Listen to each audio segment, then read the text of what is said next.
The Stanford Cardinal are once again repping the Pac-12 conference in the Final Four. That's why I'm talking to Lexie Hull. Led the team in scoring with 20 points in that win over Texas.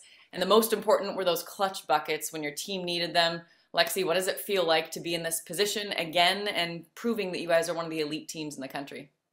Our team's super excited to be here. A little different than last year, actually getting to advance to a new location. I think that's something that we're really excited about, and getting a chance to see a new city. We're just really, really happy to be here and excited to play on Friday.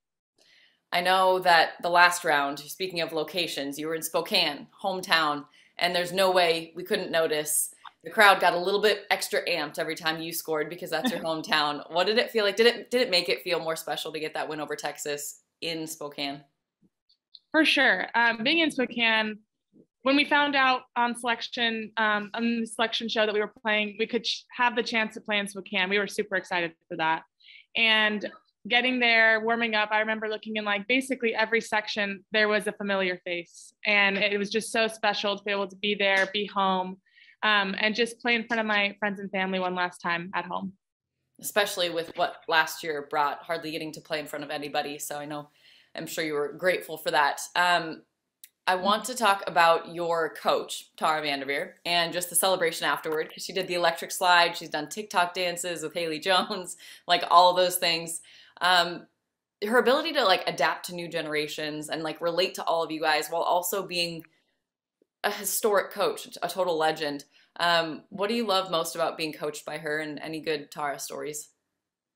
Yeah, I mean, Tara continues to surprise me. I think as the freshmen come in every year and new trends are happening, TikTok's really popular, she is continually staying young. And I think the freshmen are keeping her young. I know her and Kiki have a really funny relationship, and she's just silly when she's not like coaching in the middle of a game or middle of practice. There's so many silly moments, and the things she says, I mean, she makes our whole team laugh. So something I just love playing for her, and she definitely keeps practice and games interesting and fun.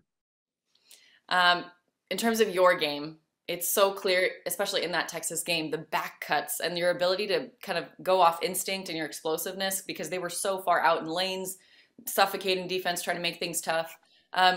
Where do you think that clicked for you the most? Because I had the opportunity to watch you in high school and you did all kinds of things, but it seems like you've really honed in on the ability to read defense and back cut. Do you remember when that really clicked for you?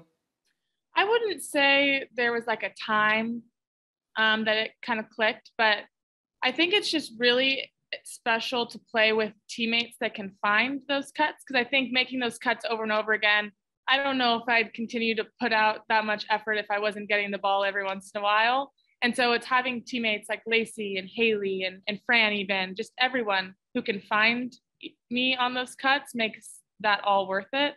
And especially playing a team like Texas, who's so aggressive on defense and wants to overplay and wants to get those steals, we had to adjust and read the way they played.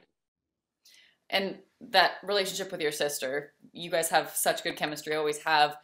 I'm just curious, do they let you room together on the road? Like did they try to like give you guys some space, or just embrace that you guys are sisters and you love to spend time together? Yeah, well, before the tournament, they kind of switch up roommates. So we end up rooming with like pretty much everyone on the team.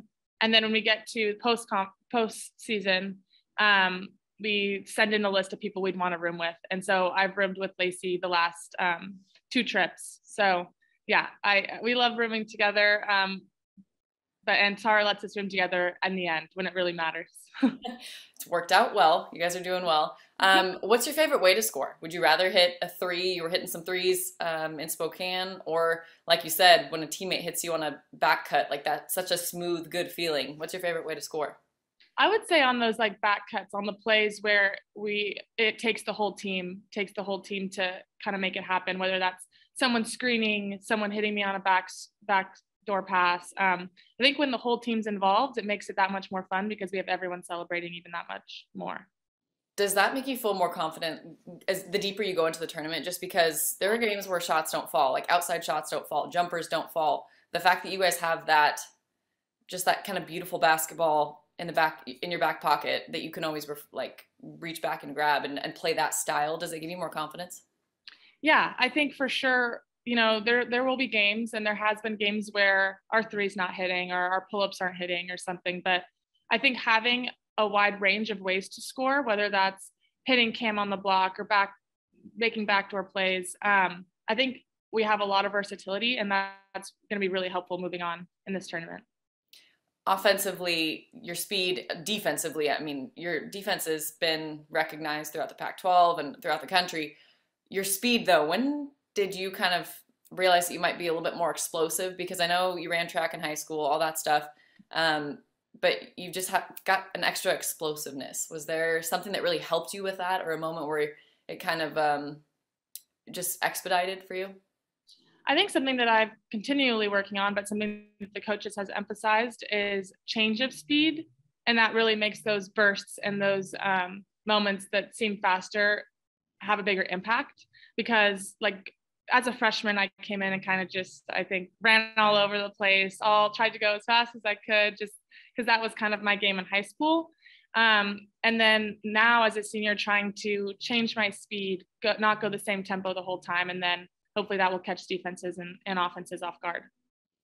What do you think has been the most fun standout moment from your guys' run so far in the postseason? I know there are probably a lot, but fans don't get to see the bus rides or the team meals or Tower VanDerveer extra dances that aren't on camera. Has there been any fun extra moments that you're really going to treasure?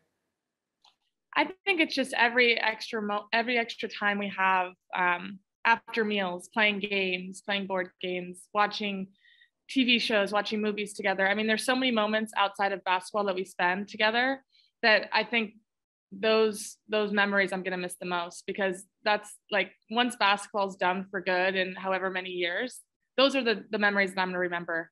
And it's these people that make it all worth it. Is there anything about you that you think might surprise people? I know that's a hard question, but like in terms of what you're majoring in, like stuff that you may not be able to find out by just watching Lexie Hull play basketball. Yeah. I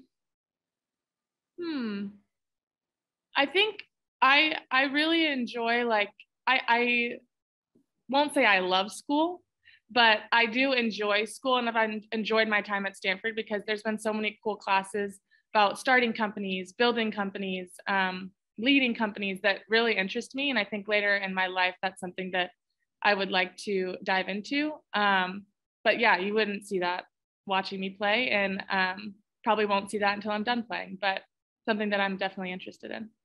You have an affinity for Wingstop. I know we have the NIL deal with them. Tell me how that started and what you've learned from that process in general.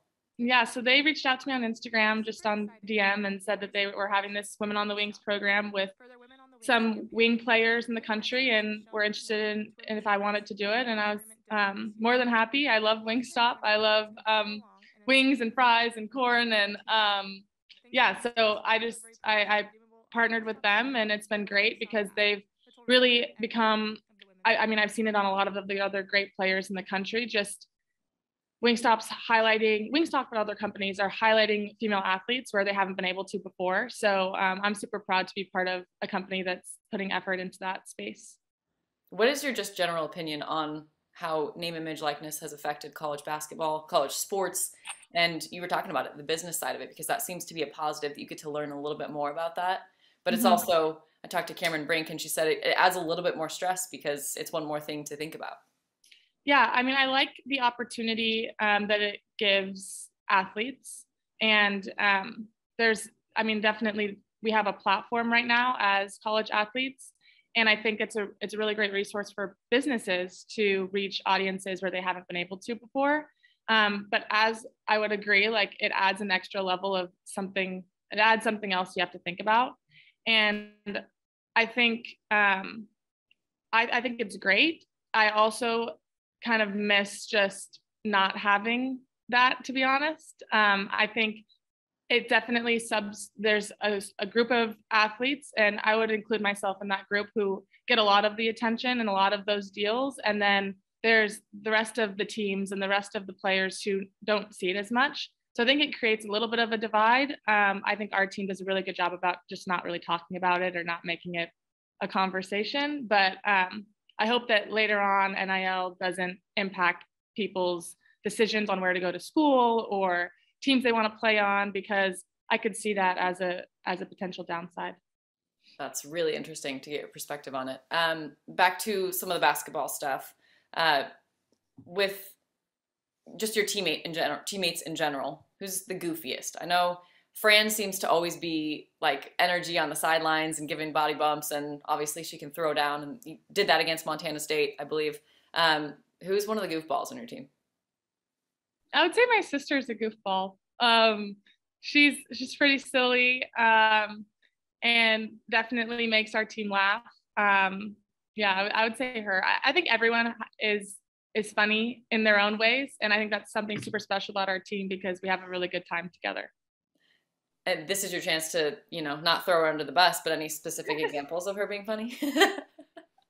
Might be hard to think of. Yeah, not off the top of my head, really. But she'll just say things that like no one else really think of, and it's like funny because it's so unique and funny. But yeah, I don't know, none off the top of my head. Some of those deep in the brain for forever. With your team, you guys haven't lost since December 21st against South Carolina. One of the good things about losing is they're the best teachers. Those losses can be the best teachers. How have you guys been able to continue to learn and improve with winning? Like, you just win, and you're still getting better. I think it's just taking every game very, very seriously. We know coming off of championship last year that we had our target on our back from day one. And I think we kind of always do, just being coached by Tara, being at a school like Stanford. And so just making sure that every practice we're really locking in and trying to get better.